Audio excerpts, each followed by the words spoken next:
केंद्रीय मंत्री गिरिराज सिंह ने मार्च 2022 में बिहार के अधिकारियों को लेकर एक विवादित बयान दिया था।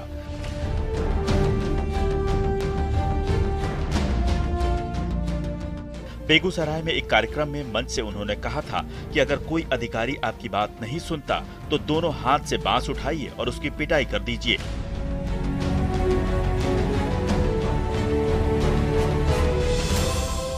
मुझे छोटी मोटी बात कहने की जरूरत नहीं है, ये आपका अधिकारी है। केंद्रीय मंत्री गिरिराज सिंह के इस बयान पर जमकर विवाद हो गया था और वो काफी समय तक सुर्खियों में रहे थे।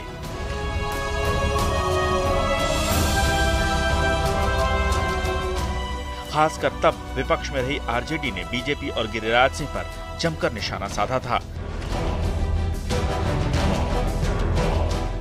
साथ ही मुख्यमंत्री नीतीश कुमार पर भी हमला बोला था।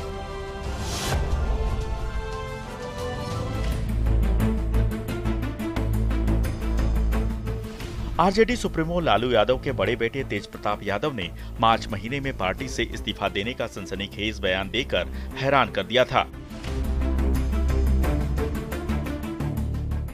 एक पार्टी कार्यकर्ता ने उन पर मारपीट का आरोप लगाया था। इसी के बाद तेज प्रताप यादव ने ट्वीट कर कहा था, मैंने अपने पिता के नक्शे कदम पर चलने का काम किया, सभी कार्यकर्ताओं को सम्मान दिया, जल्द अपने पिता से मिलकर अपना इस्तीफा दूंगा।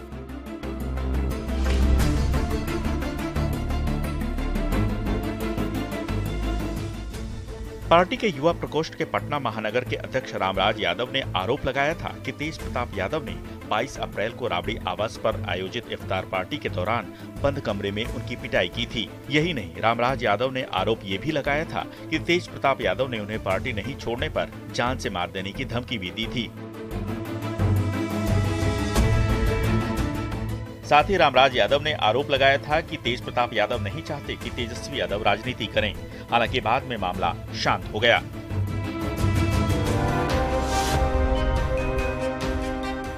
अप्रैल के महीने में झारखंड मुक्ति मोर्चा के विधायक लोबिन हेम्ब्रम ने अपने ही मुख्यमंत्री के खिलाफ मोर्चा खोल दिया। उन्होंने स्थानीयता की नीति को लागू करने के लिए हेमंत सोरेन को खुला चैलेंज दे दिया। लोबिन हेम्ब्रम की बगावत उस समय शुरू हुई थी जब मुख्यमंत्री हेमंत सोरेन झारखंड में राजस्व बढ़ाने के लिए नई शराब नीति बना रहे थे। उसी दौरान पार्टी के अधिवेशन के दिन शिबू सोरेन ने बयान दिया कि झारखंड में शराबबंदी जरूरी है। गुरुजी के इस बयान के बाद लोबिन हेम्ब्रम ने हेमंत सोरेन सरकार से शराबबंदी की मांग शुरू कर दी। इतना ही नहीं, उन्होंने झारखंड विधानसभा में भी शराबबंदी की मांग उठा दी। झारखंड में 1932 के खतियान को आधार बनाते हुए स्थानीयता की नीति को लागू करने और शराबबंदी की मांग को लेकर झारखंड मुक्ति मोर्चा के विधायक लोबिन हेम्ब्रम के तेवर तल्ख होते चले गए और उनके बागी रवैये ने झारखंड मुक्ति मोर्चा की नींद हराम कर दी।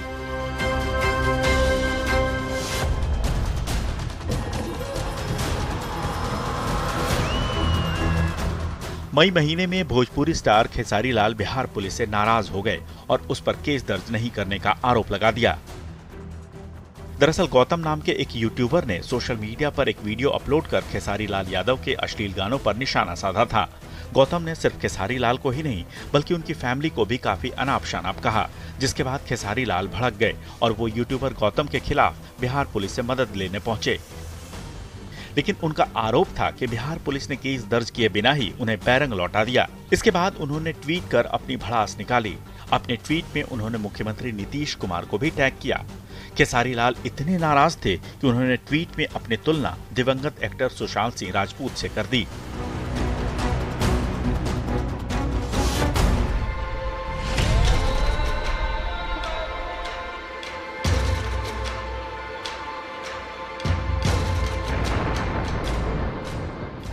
मई महीने में जेडीयू सांसद कविता सिंह के पति अजय सिंह ने अजान और हनुमान चालीसा पर बयान देकर विवाद खड़ा कर दिया था।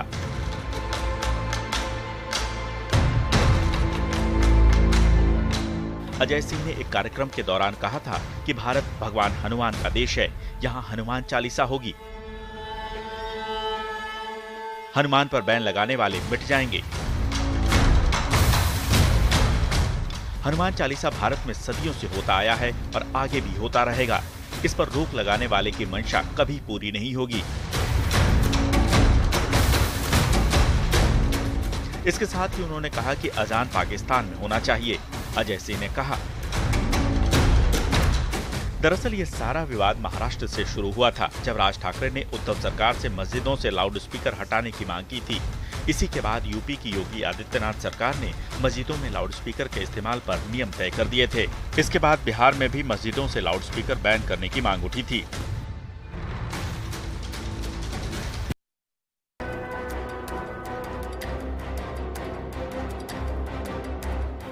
जून के गर्म मौसम में नीतीश कुमार के कभी करीबी रहे आरसीपी सिंह ने अपने बयान से तापमान और बढ़ा दिया। आरसीपी सिंह ने कहा था कि वो किसी के हनुमान नहीं बल्कि रामचंद्र हैं। उनका ये बयान दोबारा राज्यसभा भेजे जाने के विवाद के बीच आया था। जेडीयू ने उन्हें राज्यसभा का टिकट देने से इनकार कर दिया था। इसी कारण उनका केंद्र में मंत्री पद भी चला गया। इसी विवाद के बीच मीडिया कर्मियों ने उनसे सवाल पूछा था कि नीतीश कुमार के हनुमान होने के बावजूद उन्हें टिकट क्यों नहीं मिली। सवाल के जवाब में आरसीपी सिंह ने खुद को रामचंद्र बताया था, न कि हनुमान। साथ ही उन्होंने ये भी कहा कि उन्हें पता नहीं कि वो जेडीयू में हैं भी या नहीं। हालांकि बाद में उन्हें पार्टी से बाहर का रास्ता दिखा दिया गया था।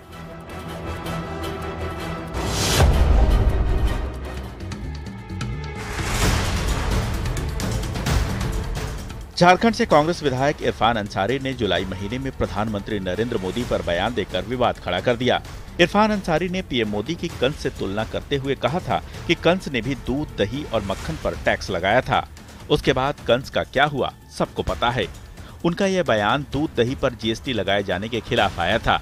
हालांकि ये कोई पहला मामला नहीं था जब इरफान अंसारी ने अपने बयान से विवाद खड़ा किया हो। जुलाई महीने में भी सरकारी स्कूलों को जबरन उर्दू स्कूल बनाए जाने पर उन्होंने कहा था कि उर्दू या हिंदी किसी की जागीर नहीं। पिछले 18 सालों में स्कूलों से उर्दू नहीं हटा।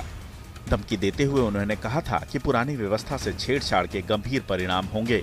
साथ ही उन्होंने साइबर क्राइम को लेकर कहा था कि जामताड़ा ज्ञान का स्थल है। यहाँ के युवक चंद मिनटों में लोगों के बैंक खाते से पैसे उड़ा लेते हैं।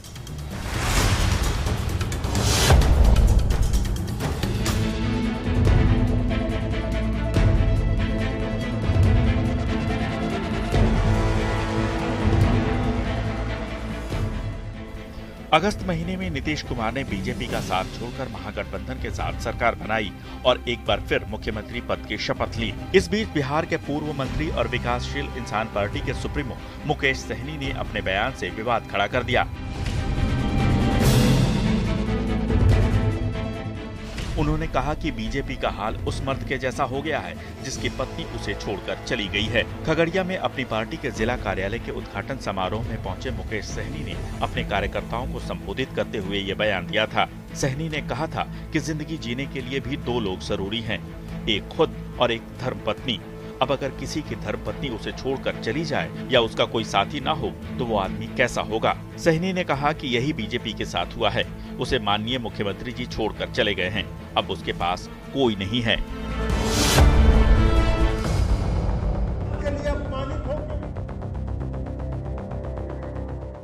जेडीयू के राष्ट्रीय अध्यक्ष ललन सिंह ने अगस्त महीने में ये कहकर विवाद खड़ा कर दिया था कि बिहार में पत्रकारों को शराब नहीं मिलती, इसलिए वो सीएम के खिलाफ लिखते हैं।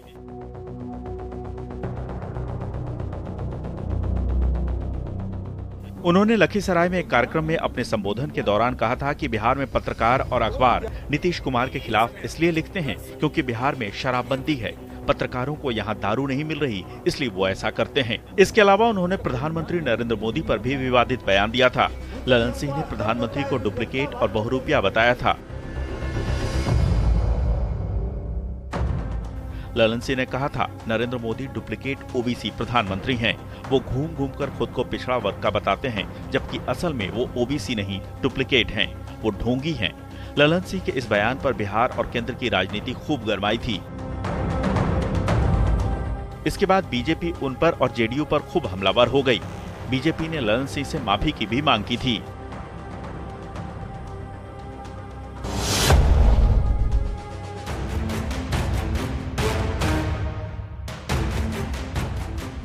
तेजस्वी यादव ने अगस्त में सीबीआई को लेकर एक विवादित बयान दिया था। तेजस्वी ने कहा था कि सीबीआई वाले जिंदगी भर नौकरी करेंगे क्या?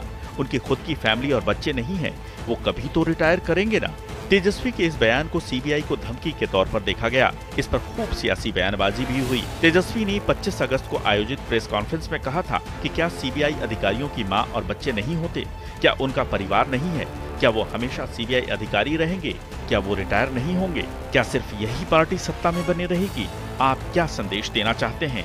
आपको संवैधानिक संगठन के कर्तव्य का ईमानदारी से निर्वहन करना चाहिए। तेजस्वी यादव का ये बयान तब आया था जब IRCTC घोटाला मामले में सीबीआई ने राबड़ी आवास पर छापेमारी की थी।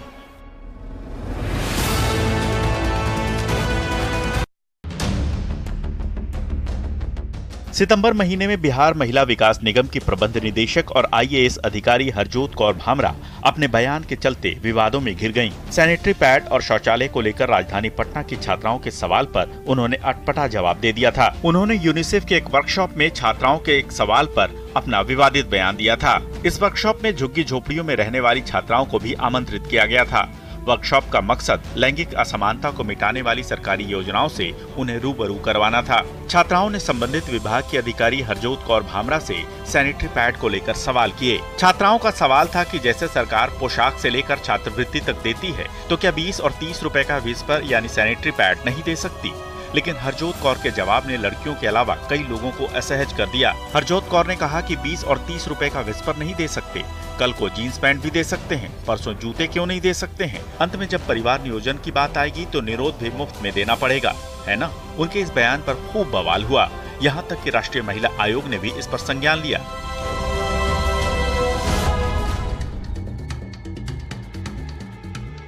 सितंबर महीने में बिहार के पूर्व मुख्यमंत्री जीतन राम मांझी ने रेप पर बयान देकर बवाल खड़ा कर दिया।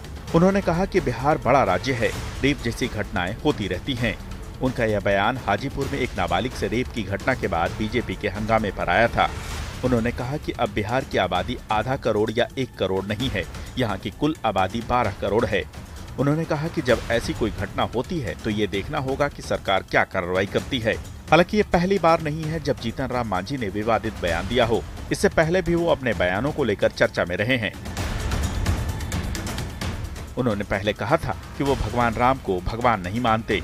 उन्होंने खुद को मां शबरी का वंशज भी बताया है और मर्यादा पुरुषोत्तम को एक काल्पनिक चरित्र। शराबबंदी पर भी वो अक्सर विवादित बयान देते रहते हैं।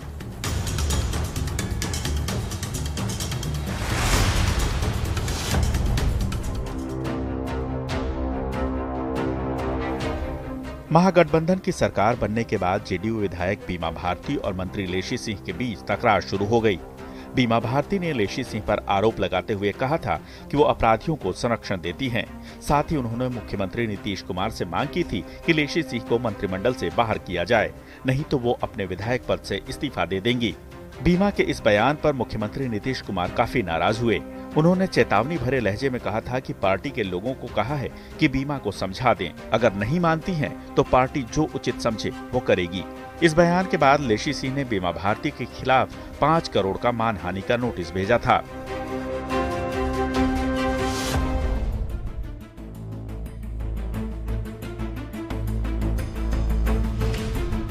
सितंबर महीने में बिहार के पूर्व कृषि मंत्री सुधाकर सिंह अपने बयानों की वजह से ही पूर्व मंत्री हो गए। महागठबंधन सरकार बनने के बाद उन्होंने शपथ ली और बिहार में कृषि मंत्री का पदभार संभाला था। सितंबर महीने में कैमूर में किसान संवाददाता सम्मेलन के दौरान उन्होंने अपने ही विभाग के सरकारी अधिकारियों और कर्मचारियों को चोर बताया और खुद को उन चोरों का सरदार कहा था। उन्होंने कहा था कि कृषि विभाग के लोग चोर हैं और वो उन चोरों के सरदार हैं। उनके ऊपर भी कई और सरदार मौजूद हैं। सरकार वही पुरानी है और इसके चाल चलन भी पुराने हैं। ऐसे में जनता को लगातार आगाह करना होगा। ये बयान देते ही आरजेडी, जेडीयू समेत 7 पार्टियों वाली महागठबंधन सरकार में भूचाल आ गया। विवादों का दौर शुरू हुआ और सुधाकर सिंह को मंत्री पद से इस्तीफा देना पड़ा। सुधाकर आरजेडी के प्रदेश अध्यक्ष जगदानंद सिंह के बेटे हैं।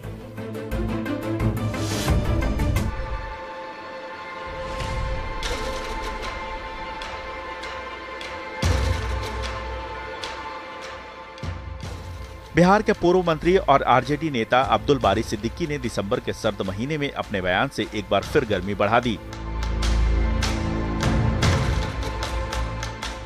अब्दुल बारी सिद्दीकी ने एक कार्यक्रम में कहा कि देश मुसलमानों के लिए असुरक्षित हो गया है।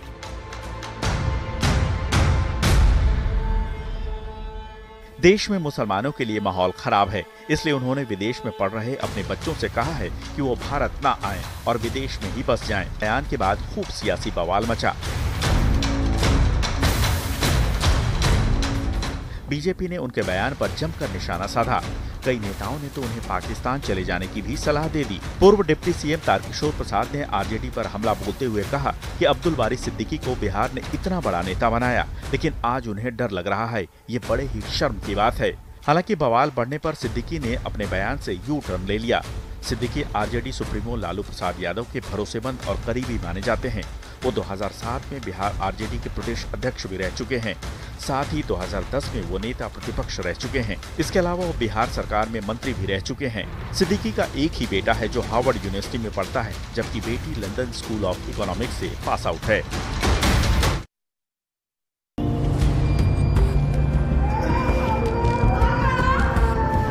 बिहार के छपरा में जहरीली शराब से मौत पर बयान देकर डिप्टी सीएम तेजस्वी यादव ने विवाद खड़ा कर दिया।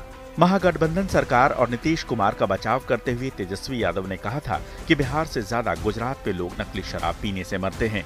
उन्होंने ये भी कहा कि 4 महीने पहले बीजेपी के मंत्री के रिश्तेदारों के घर पर शराब मिल रही थी, तब बीजेपी कहाँ थी।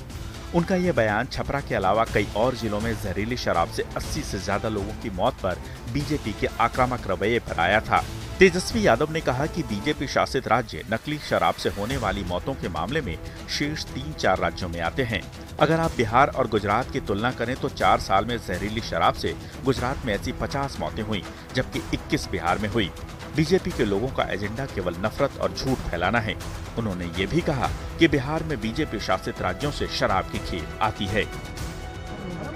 आप थोड़ी ना हमको बता के जा रहे हैं कि आप पीने जा रहे हैं।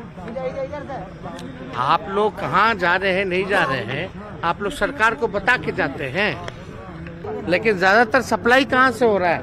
उत्तर प्रदेश, हरियाणा से, जहाँ बीजेपी की सरकार। उनके इस बयान के बाद खूब सियासी हंगामा मचा।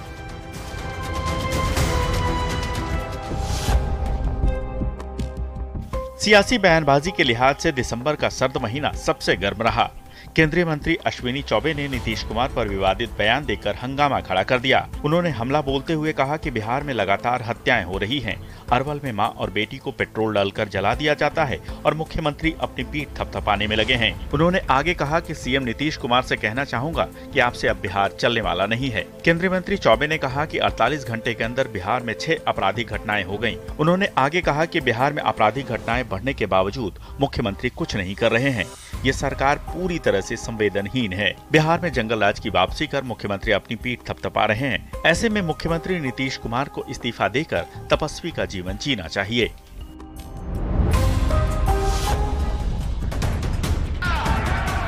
दिसंबर महीने में शीतकालीन सत्र के दूसरे दिन ही नीतीश कुमार बीजेपी पर भड़क गए। नीतीश ने सदन में हंगामा कर रही बीजेपी के विधायकों से कहा कि तुम लोग शराबी हो गए हो और बिहार में गंदा काम कर रहे हो। विपक्ष ने सदन में छपरा में जहरीली शराब से हुई 50 से ज्यादा लोगों की मौत के मुद्दे पर मुख्यमंत्री को घेरना शुरू किया था। इसी दौरान मुख्यमंत्री का गुस्सा फूट पड़ा और उन्होंने तिलमिलाते हुए बीजेपी को विधानसभा अध्यक्ष के सामने ही खरी खोटी सुना दी। उन्होंने तो यहाँ तक कह दिया कि बीजेपी के विधायकों को सदन से निकाल दिया जाए। कितना इज्जत दिया था, अरे कितना इज्जत दिया था। मतलब है कि तुम ही लोग गड़बड़ करवा रहे हो, पोस्टर खोलेंगे या तुम लोग को छोड़ दिया, इतना गंदा काम कर रहे हो। सबको भगवाओ यहाँ से। मुख्यमंत्री के इस बयान के बाद बीजेपी भड़क गई। बिहार से लेकर केंद्र तक सियासत शुरू हो गई। बीजेपी के विधायक सदन में और हंगामा करने लगे और सीएम से माफी की मांग की।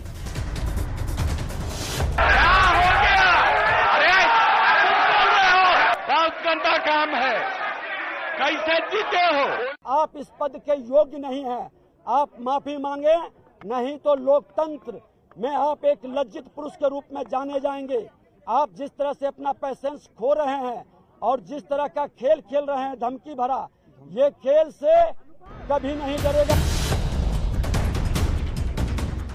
दिसंबर महीने में शिवहर से बीजेपी सांसद रमा देवी ने विधायक पवन जायसवाल को लेकर एक ऐसा बयान दिया जिसके बाद राजनीति गर्म हो गई। रमा देवी ने एक कार्यक्रम में मंच पर पवन जायसवाल की ओर इशारा करते हुए कहा कि ये पाकिस्तान से जीत कर आए हैं। उनके इस बयान के बाद बवाल शुरू हो गया। यह पूरा वाकया कोढ़नी विधानसभा सीट पर होने वाले उपचुनाव के प्रचार के दौरान का है। इस मौके पर बीजेपी सांसद रमा देवी भी मौजूद थीं। उन्होंने ढाका से बीजेपी के विधायक पवन जायसवाल का परिचय कराने के दौरान लोगों से हंसते हुए ये कह दिया कि पाकिस्तान से जीत कर आए हैं, ढाका पाकिस्तान में ही है ना। विधायक पवन जायसवाल ने हामी भर दी। हालांकि ये बातचीत मजाकिया अंदाज में हुई थी, लेकिन वीडियो वायरल होने के बाद राजनीति गर्म हो गई। दरअसल ढाका विधानसभा शिवहर संसदीय क्षेत्र में पड़ता है, जहां से पवन जायसवाल बीजेपी के विधायक हैं।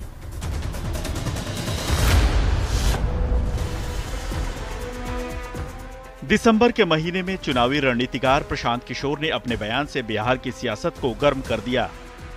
प्रशांत किशोर ने कहा कि बिहार के नेता खुद अनपढ़ हैं और जनता को भी अनपढ़ बना रहे हैं। यही नहीं, इन नेताओं का सारा फोकस स्कूलों में खिचड़ी बांटने पर ही है। दरअसल प्रशांत किशोर अपने जन सुराज यात्रा पर थे। इसी दौरान उन्होंने बिहार के नेताओं पर यह विवादित बयान दिया। उन्होंने कहा कि बिहार के नेता और जनता आज भी 1960 के दौर में जी रहे हैं। नेता खुद भी अनपढ़ हैं और पूरे समाज को अनपढ़ बना रहे हैं। समाजवाद का ढोंग करने वाले लोगों ने समाजवाद के नाम पर गरीबी और अशिक्षा बांटी है। बिहार के स्कूलों में सिर्फ खिचड़ी बांटी जाती है।